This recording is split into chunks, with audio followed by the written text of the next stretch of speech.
Good afternoon friends. Book keeping and accountancy इयत्ता 12वी हा आपला विषय. त्यामध्ये आपण फर्स्ट चॅप्टरला सुरुवात केलेली आहे आणि फर्स्ट प्रॉब्लेम आज आपण घेणार आहोत. तर सर्वांनी लक्ष द्यायचं आहे. आपल्याला पेज क्रमांक 24 वर जो प्रॉब्लेम दिलेला आहे तो आपल्याला सॉल्व करायचा आहे. Daya and Shama are partner sharing profit and losses in the ratio of 1:1. From the following trial balance and additional information, prepare trading and profit and loss account for the year ending 31st March 2019 and balance it as on that date.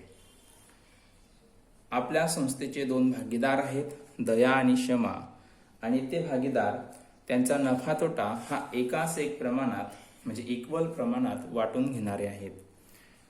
आपल्याला खाली 23 पत्रक दिलेलं आहे आणि त्यासोबत काही additional information दिलेले आहेत आणि त्यावरून आपल्याला 31 मार्च 2019चं ट्रेडिंग अकाउंट, त्याचप्रमाणे प्रॉफिट अँड लॉस अकाउंट आणि बॅलन्स शीट तयार करायचं आहे. चला तर मग आपण 23 पत्रककडे बघू. 23 पत्रकात काही असेट असतात, काही खर्च असतील. खर्चांचे दोन प्रकार असतात, एक इनडायरेक्ट खर्च असतात, दुसरे डायरेक्ट खर्च असतात. आणि आपण जे ट्रेडिंग अकाउंट तयार करणार आहे त्याचप्रमाणे प्रॉफिट अँड लॉस अकाउंट तयार करणार आहे आणि बॅलन्स शीट, यामध्ये जे इनडायरेक्ट खर्च असतात ते ट्रेडिंग अकाउंटच्या डेबिट साईडला आहेत. इनडायरेक्ट खर्च असतात ते प्रॉफिट अँड लॉस अकाउंटच्या डेबिट साईडला येतील. डायरेक्ट खर्च असतील तर ट्रेडिंग अकाउंटच्या डेबिट साईडला असतील. डायरेक्ट रिव्हेन्यू ट्रेडिंगच्या क्रेडिट साईडला, indirect revenue profit and loss अकाउंटच्या क्रेडिट साईडला. काही लायबिलिटीज असतील तर ते बॅलन्स शीटच्या लायबिलिटीज साईडला आणि असेट असतील तर बॅलन्स शीटच्या असेट साईडला. प्रॉब्लेम सोडवताना सर्वप्रथम ॲडिशनल इन्फॉर्मेशन बघायच्या. फर्स्ट ॲडजस्टमेंट दिलेली आहे. क्लोजिंग स्टॉक ₹40,000 ही सेपरेट ॲडजस्टमेंट असते. Second, depreciation building and machinery at the rate of 5% and 3% respectively. आपल्या संस्थेचे जे बिल्डिंग आणि मशिनरी दिलेली आहेत त्यावर 31 मार्च 2019ला अनुक्रमे 5% आणि 3% डेप्रिशिएशन आपल्याला त्यावर आकारायचं आहे. म्हणून ज्या असेटवर किंवा ज्या खर्चावरती आपल्याला ॲडजस्टमेंट दिलेली असेल त्यावर आपण सर्वप्रथम टिकमार्क करून घ्यायची. म्हणून बिल्डिंगवर टिकमार्क करायची आणि मशिनरीवर टिकमार्क करायची. थर्ड ॲडजस्टमेंट आहे bills receivable included dishonour of bill ₹3,000. Bills रिसिवेबलवर टिकमार्क करायची. नंतर goods worth ₹1,000 taken by Daya for personal use was not enter in the books of account. संस्थेचा जो पार्टनर आहे दया, त्याने स्वतःच्या खाजगी उपयोगाकरता काही संस्थेमधून ₹1,000 गुड्स घेतलेले आहेत आणि त्याची नोंद आपल्या पुस्तकामध्ये झालेली नाही, म्हणून ते आपल्याला नोंद करून घ्यावी लागेल. पुढचे ॲडजस्टमेंट आहे write off ₹1,800 as a bad debts. Bad debts mean irrecoverable of the debtors. पुढे maintain RDD at 5% on sundry debtors. RDD means reserve for doubtful debts. त्याला आपण संशयित बुडीत कर्ज असं म्हणतो. म्हणून सन्ड्री डेबिटर्सवर ही ॲडजस्टमेंट असते, त्यावर टिकमार्क करायची. पुढे goods of ₹6,000 were sold but no entry was made in the books of account. ₹6,000 आपण गुड्स खरेदी केलेला आहे आणि त्याची पुस्तकामध्ये नोंद झालेली नाही, म्हणून अनरेकॉर्डेड सेल्स ही ॲडजस्टमेंट असेल, म्हणून सेल्सवर टिकमार्क करायची. चला तर मग आपण trading account, profit and loss account आणि बॅलन्स शीट सोडवून घेऊ. सर्वप्रथम ट्राय बॅलन्सच्या डेबिट साईडला जे काही डायरेक्ट खर्च दिलेले असतील ते सर्व खर्च आपल्याला ट्रेडिंग अकाउंटला घ्यायचे आहेत.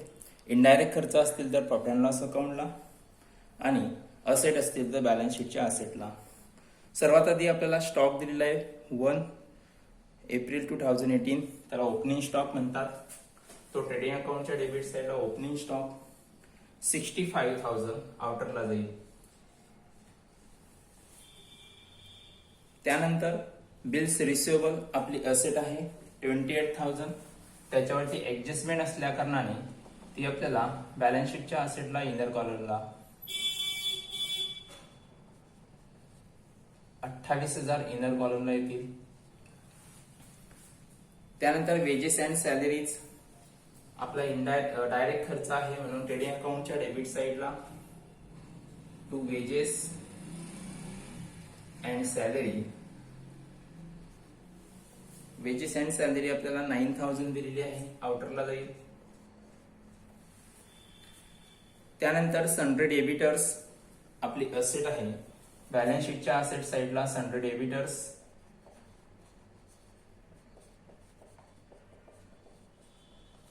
सन्ड्री डेबिटर्स आपल्याला 1,32,500.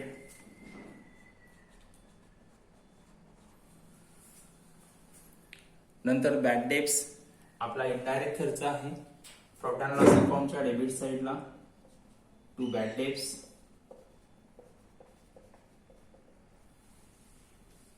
इनरला घ्यावे लागेल 1,000 कारण त्यावरती जी ऍडजस्टमेंट दिलेली आहे ती आपण त्यामध्ये न्यू बॅड डेब्ट्स ऍडिशन करणार आहोत. नंतर परचेस 1,48,000 ट्रेडिंग अकाउंटच्या डेबिट साइडला टू परचेस. आणि परचेसवर आपल्याला परचेस रिटर्न लेस करायचे आहे म्हणून इनर कॉलमला 1,48,000. त्यानंतर मोटार कार मशिनरी ही आपली असेट आहे म्हणून बॅलन्स शीटच्या असेट साइडला मोटार कार आपल्याला 68,000 दिलेली आहे आउटरला कारण ऍडजस्टमेंट नाही आहे. नंतर मशिनरी ही आपली असेट आहे, बॅलन्स शीटच्या असेट साइडला 1,14,800 इनरला कारण त्यावरती ऍडजस्टमेंट दिलेली आहे. नंतर ऑडिट फीज आपला खर्च आहे म्हणून इनडायरेक्ट खर्च असल्या कारण प्रॉफिट अँड लॉस अकाउंटच्या डेबिट साइडला टू ऑडिट फीज आपल्याला 1,200 दिलेली आहे, ते आउटरला जाईल, ऍडजस्टमेंट नाही आहे.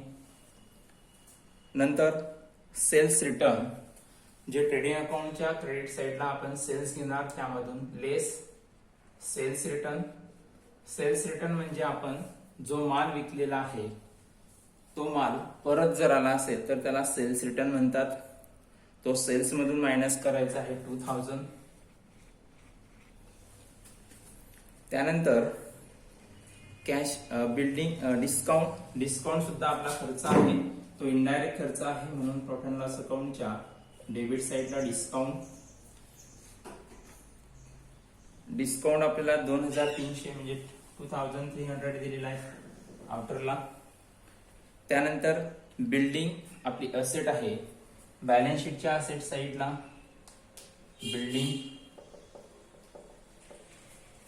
बिल्डिंग आपल्याला 75,000 इनरला कारण त्यावरती सुद्धा आपल्याला ऍडजस्टमेंट दिलेली आहे. म्हणजे ज्या असेटवर आपल्याला ऍडजस्टमेंट दिलेली आहे ती असेटची किंमत आपण इनर कॉलमला घेत आहे. पुढे कॅश ॲट बँक आपली असेट आहे, असेट साइडला कॅश ॲट बँक आपल्याला 12,000 दिलेली आहे, आउटरला जाईल. नंतर 10% इन्व्हेस्टमेंट हे सुद्धा आपली असेट आहे आणि त्यावर आपल्याला ऍडजस्टमेंट दिलेली असल्या कारणानं आपण त्याची रक्कम इनर कॉलमला घेणार. 10% इन्व्हेस्टमेंट 10% इन्व्हेस्टमेंट आपल्याला 20,000 दिले, ते इनरला याला हिडन ऍडजस्टमेंट म्हणतात. पुढे ऍडव्हर्टाइजमेंट दिलेले आहेत, तो आपला खर्च आहे, तो प्रॉफिट अँड लॉस अकाउंटच्या डेबिट साइडला टू ऍडव्हर्टाइजमेंट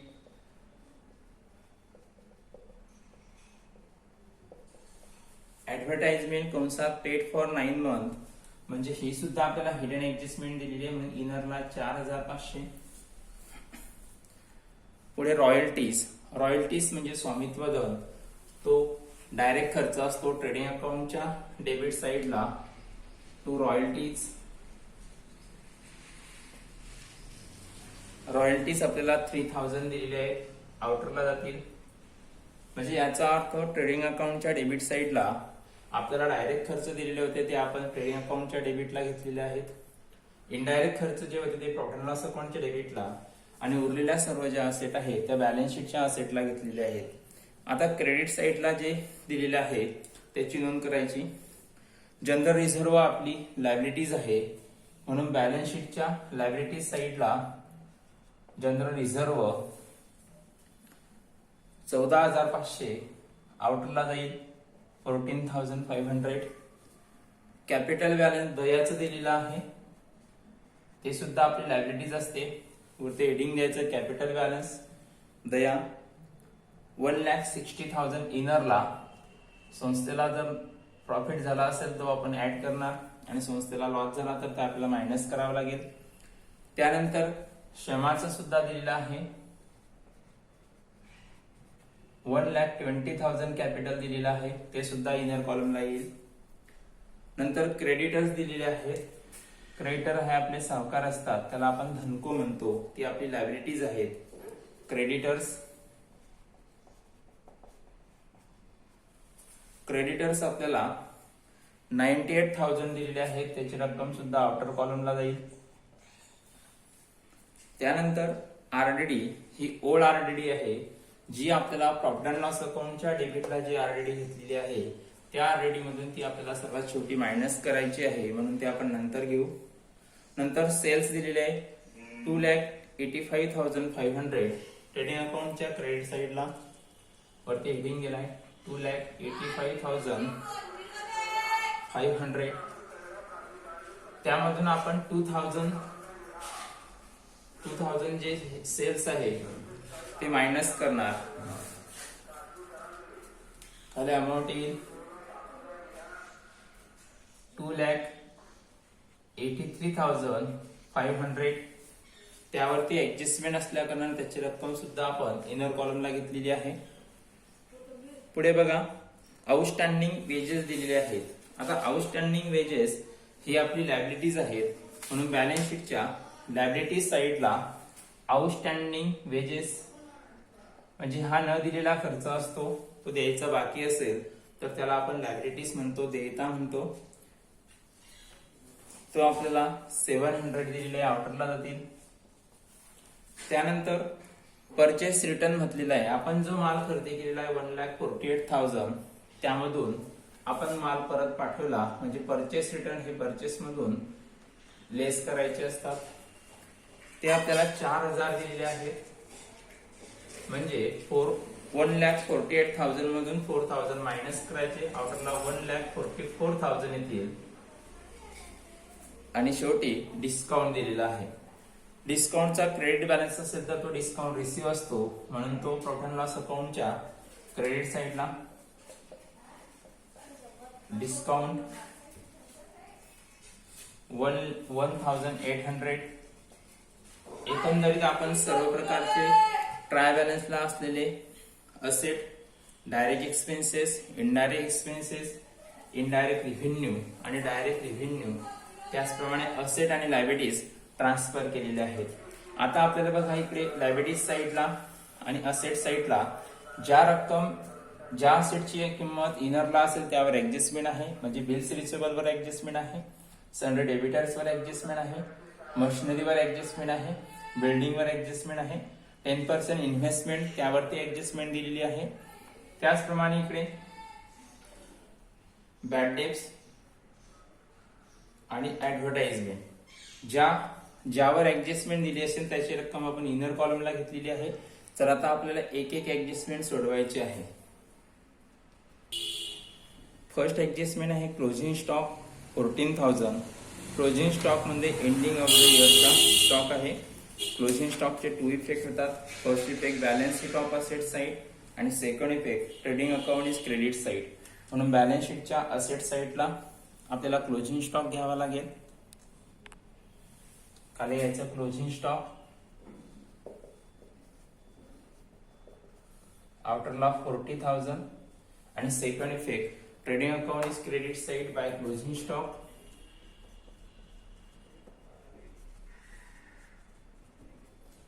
40,000. सेकंड ऍडजस्टमेंट आहे depreciation building and machinery by 5% and 3% respectively. आपल्या संस्थेची जे मशिनरी दिलेली आहे त्यावर 3% आणि बिल्डिंगवर 5% डेप्रिसिएशन आहे, म्हणून पर्टिक्युलर असेट म्हणून deducted from particular asset less depreciation 3%. 1,14,800 वर आपल्याला 3% काढायचे आहेत, म्हणून 1,14,800 वर 3% डेप्रिसिएशन. त्यावर डेप्रिसिएशन येते 3,444.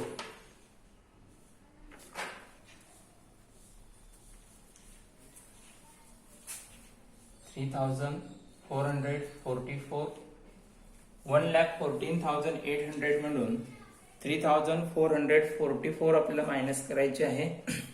आउटरला 1,11,356 1,11,356. आपल्या मशिनरीची किंमत 3,444 न मायनस होते, कमी होत आहे, म्हणून it is the loss of the business. So debited profit and loss account is debit side. Second effect profit and loss account is debit side. Depreciation on machinery इथे हेडिंग द्यायचं to depreciation.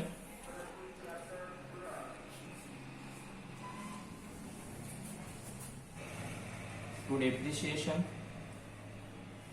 Machinery 3,444. Second building वर 5% सांगितलेले आहे, म्हणून building मधून सुद्धा आपल्याला 5% काय करावं लागेल, मायनस करावं लागेल. लेस डेप्रिसिएशन 5%. 75,000 वर 5% आपल्याला मायनस करायचे आहेत, त्यावर 3,750 येईल. 3,750 आपल्याला 75,000 मायनस करावं लागेल. इथे सुद्धा आपल्या बिल्डिंगची किंमत कमी होत आहे. आउटरला 71,250. परत इथं संस्थेचा लॉस होतो, म्हणून second effect profit and loss account is debit side. अगोदर आपण जे मशिनरी घेतली त्याच खाली घ्यायचं बिल्डिंग 3,750 आणि या दोघांची जी बेरीज आहे ती आउटरला टाकायची 7,194. पुढची ऍडजस्टमेंट दिलेली आहे.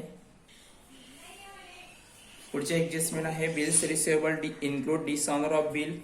आपल्याला जे बिल्स रिसिवेबल दिलेले आहेत त्यामध्ये डिसऑनर ऑफ बिल 3,000 दिलेले आहेत, म्हणजे जे प्राप्त विपत्र आहे त्या प्राप्त विपत्रामध्ये 3,000 रुपयाच्या अनाधारित विपत्राचा समावेश आहे, म्हणून पर्टिक्युलर बिल्स रिसिवेबल मधून ते आपल्याला मायनस करावं लागेल. लेस डिसऑनर ऑफ बिल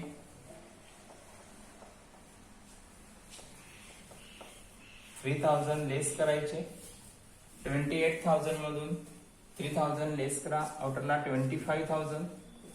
आणि सेकंड इफेक्ट सन्ड्री डेबिटर्स मध्ये ते ऍड करायचं आहे, म्हणून सन्ड्री डेबिटर्सची जी अमाऊंट आहे त्यामध्ये ते ऍड करायचं. Second effect add dishonour of bill 3,000. Next goods worth ₹1,000 taken by Daya for personal use was not entered in the books of accounts. आपल्याला दया यांनी स्वतःच्या खाजगी उपयोगाकरता 1,000 रुपयाचा माल उचलला आणि त्याच्या लेखा पुस्तकात नोंद झालेली नसेल त्याला अनरेकॉर्डेड ड्रॉइंग असे म्हणतात. तर यासाठी आपल्याला त्याची नोंद करावी लागेल. First effect trading account is credit side. Goods taken by Daya. Goods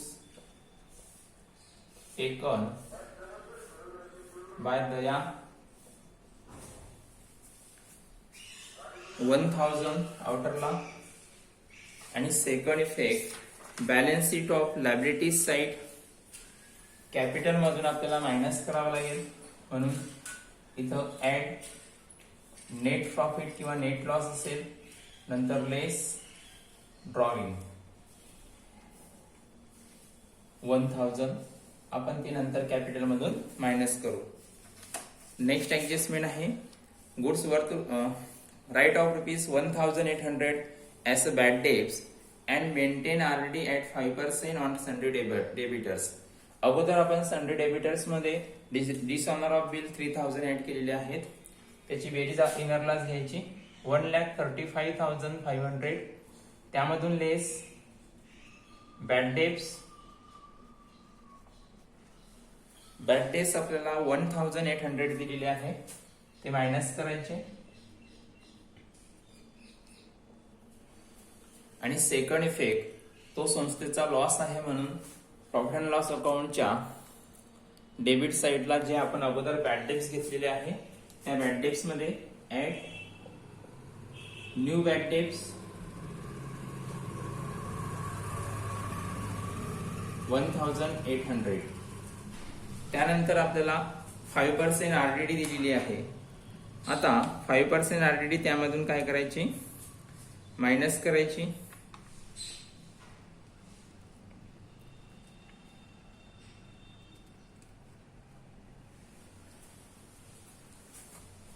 लेस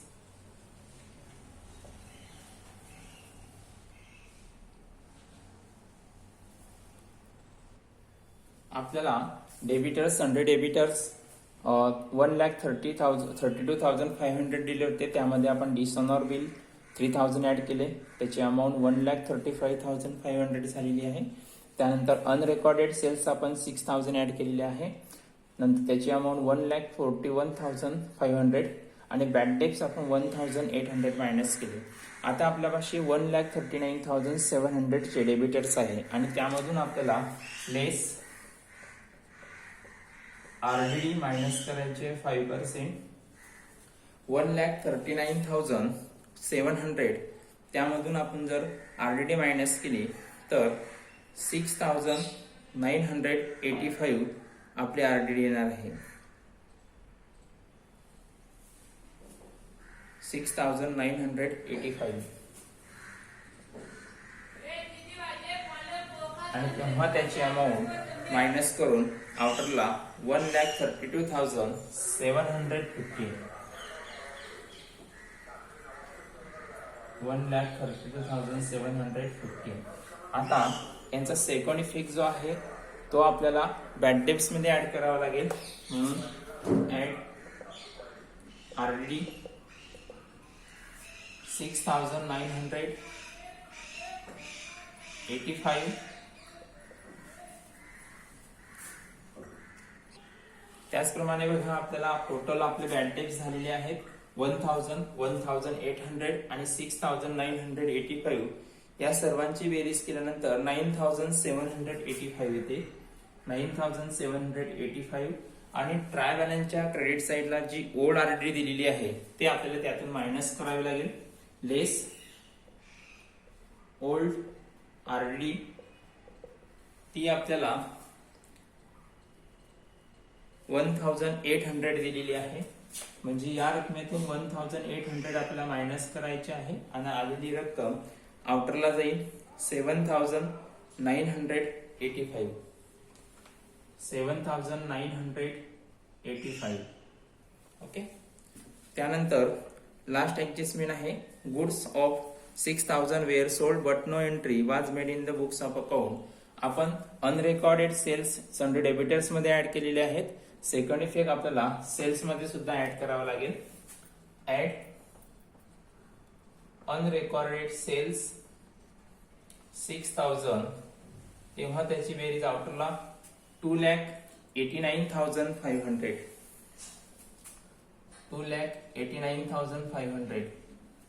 इथपर्यंत आपण प्रॉब्लेम सोडवला. तर आपल्याला टॅली करायचं बाकी आहे. टॅली करताना सर्वात आधी आपण ट्रेडिंग अकाउंट टॅली करणार. ट्रेडिंग अकाउंटची क्रेडिट साईड जास्त आहे, त्यांची बेरीज करायची. 2,83,500 प्लस 40,000 प्लस 1,000, त्या सर्वांची बेरीज जी आहे ती 3,30,500 येईल. डेबिटला पण ती अमाऊंट घ्यायची 3,30,500. त्यामधून म्हणजे टोटल क्रेडिट मधून टोटल डेबिट आपल्याला मायनस करायची आहे. डेबिट साइडला ओपनिंग स्टॉक 65,000, परचेस 1,44,000, वेजेस 9,000 आणि रॉयल्टीज 3,000. या सर्वांची बेरीज आपण यामधून मायनस करायची, तेव्हा आपल्याला ग्रॉस प्रॉफिट निघतो आहे. ग्रॉस प्रॉफिट, हा ग्रॉस प्रॉफिट कॅरीड डाऊन असतो, तो आपल्याला 3,30,500 मधून ही मायनस केल्यानंतर 1,09,500 येतोय. 1,09,500 हा gross profit transfer to partner profit and loss अकाउंटच्या क्रेडिट साइडला सुरुवातीला by gross profit brought down. Gross profit profit and loss अकाउंटच्या क्रेडिट साइडला 1,09,500. आता आपल्याला profit and loss account tally करायचं आहे. Profit and loss account tally करताना नेहमीप्रमाणे जी साइड जास्त असेल त्याची बेरीज करायची. आपल्याला क्रेडिट साइडला 1,09,500 दिलेले आहेत, डिस्काउंट 1,800 दिलेले आहेत. इकडे आपल्याला bad debts 7,985, audit fees 1,200, discount 2,300, advertisement आपले एक ऍडजस्टमेंट बाकी ते आपण सोडवून घेऊ. ऍडव्हर्टाइजमेंट 9 मंथ सांगितलेले आहेत, याचा अर्थ 3 मंथ आहे आउटस्टँडिंग आहे, म्हणून पर्टिक्युलर ऍडव्हर्टाइजमेंट काय करायचं, ऍड करायचं. ऍड आउटस्टँडिंग 3 मंथ काढत असताना 4,500 9 मंथ दिलेलं आहे, त्याला डिव्हायडेड करायचं. 9,5 45 म्हणजे 1 मंथ 500 इन 3 मंथ पेंडिंग म्हणजे 500 इंटू 3 100 500 1,500 आणि त्याची बेरीज आउटरला घ्यायची 6,000. ऍडव्हर्टाइजमेंट द्यायचं बाकी म्हणजे ती आपली लायबिलिटीज आहे, म्हणून बॅलन्स शीटच्या लायबिलिटीज साइडला आउटस्टँडिंग ऍडव्हर्टाइजमेंट 1,500. त्यानंतर आपली बॅलन्स शीटच्या असेट साइडला बघा इन्व्हेस्टमेंट दिलेली आहे, इन्व्हेस्टमेंट 10%. आता 10% जे इन्व्हेस्टमेंट दिली आहे 20,000, म्हणजे आपण गुंतवलेल्या रकमेवर आपल्याला 10% व्याज मिळणार. It is the profit of the business, so debited, so added. Interest 20,000 वर 10% 2,000, आउटरला 22,000 आणि it is the loss of the it is the profit of the business, so debited to profit and loss account credit side by interest on investment 2,000. आता आपल्याला profit and loss account टॅली करत असताना प्रॉफिट and loss अकाउंटच्या credit साइडची amount जास्त आहे 1,13,300. 1,13,300 म्हणजे क्रेडिट साइडची बेरीज जास्त आहे. इकडे बी 1,13,300.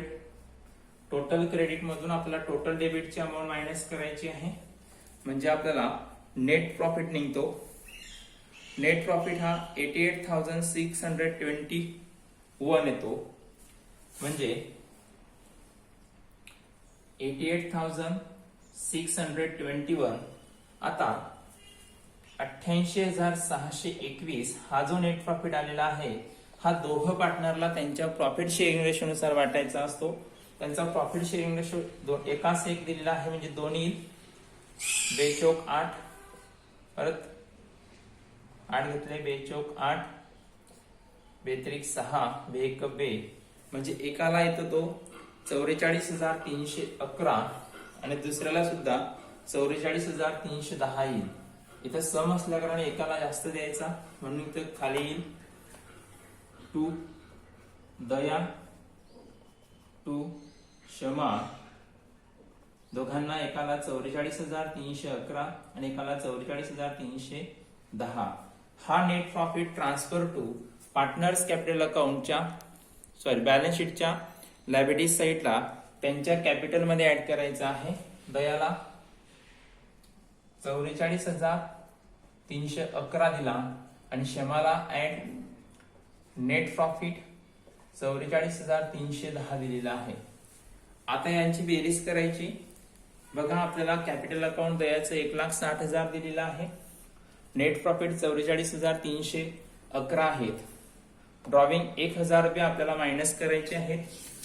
म्हणजे या सर्वांची अगोदर पहिले बेरीज करायची आणि त्यामधून आपण 1,000 रुपये मायनस केल्यानंतर आफ्टरला 2,03,311 आणि क्षेमाचं 1,20,000 मधून 44,310 मायनस केल्यानंतर 1,64,310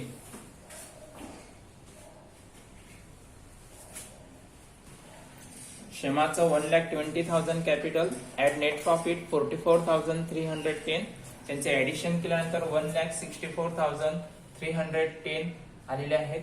आता आपलं बॅलन्स शीट दोघं साईडची बेरीज टॅली होणार आहे.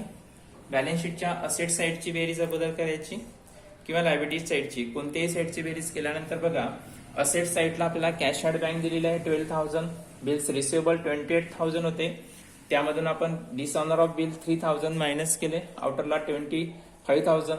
सनडे डेबिटर्स वर व्हेरियस ऍडजस्टमेंट होत्या. जेव्हा सनडे डेबिटर्स वर व्हेरियस ऍडजस्टमेंट असतात त्या अगोदर डिसऑनर बिल्स ऍडिशन केलं, अनरेकॉर्डेड सेल्स ऍडिशन केलं, त्यानंतर बॅड डेब्ट्स मायनस केले, लेस आरडीडी 5% मायनस केली. It is the loss of the business, so debited to profit and loss account second effect. नंतर मशिनरी डेप्रिशिएशन 3% होती, deducted from particular assets, so second effect profit and loss account debit side.